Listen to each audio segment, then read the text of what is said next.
Hello guys! So, ayun, napasubo na naman tayo dito sa SM North dahil nga na-curious tayo dito sa lagi maraming taong kumakain dito sa Din Tai Fung.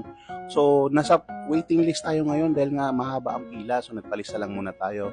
And na-curious ako dito sa sikat na laging sinasabi nilang masarap, ang Xing Long Bao. Oo, iba-ibang flavor nito, merong crab, merong pork, merong chicken. So, pagpasok ka sa loob, open kitchen sila. So, makikita mo talaga yung mga gumagawa o nagluluto ng mga food nila.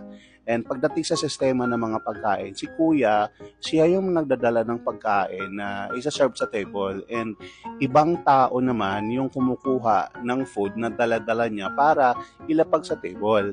So, ito, may nakita ako na parang ganitong bag sa gilid ng table. Ito pala ilagayan ng mga bag o di kaya yung mga shopping bag mo. So, nilagay ko na yung aking dala-dala dyan. So, habang nag-aantay ako ng aking order, umikot-ikot muna ako. Ito yung oras na hindi masyadong rush. Hindi rush. Ano to? So, hindi pa siya yung tipong dinner time. So, nalagitnaan siya. And itong garlic na sauce na yon ay ginawa yun ng server kasi hindi ko alam pa paano itimpla. So, ayun. Ito yung order ko, 5 pirasong Shanglongbao shrimp, ay crab, at 5 pirasong Shanglongbao na pork flavor.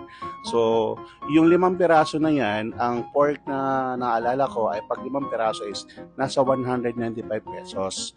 Ang 5 piraso na naman na crab flavor is nasa 395 pesos. And umorder na rin ako ng isang chicken noodles, spicy noodles. Ayan. And may shrimp siya. May kasama siyang shrimp. Ito ay nasa 300 plus din or 400 plus yung price niyan. So, ayan. Nung natikman ko, ay napakasarap. And ito, iingat ka talaga kapag iyong isasawsaw dito sa ginawa niyang server o ni ate. Dahil nga ito may sabaw and may pa-surprise siya sa loob. Mm. 'Di ba? Meron siyang sabaw sa loob kaya kapag iyong isinesawsaw sa sauce ay kailangan mong mag-ingat kasi para hindi mabutas yung siyang lungbaw nga. Di ba? Pero guys, swabe, ang sarap ng lasa nito, yung sabaw, yung tipong sasabog sa ilalim ng bibig mo. Sarap. So, ayan, talagang paulit-ulit, tsaka hindi siya nakakaumay. And umorder na rin ako ng juice o fashion proof para isip ko, ayaw ko ng sugar. Kung pala, may sugar din pala yun.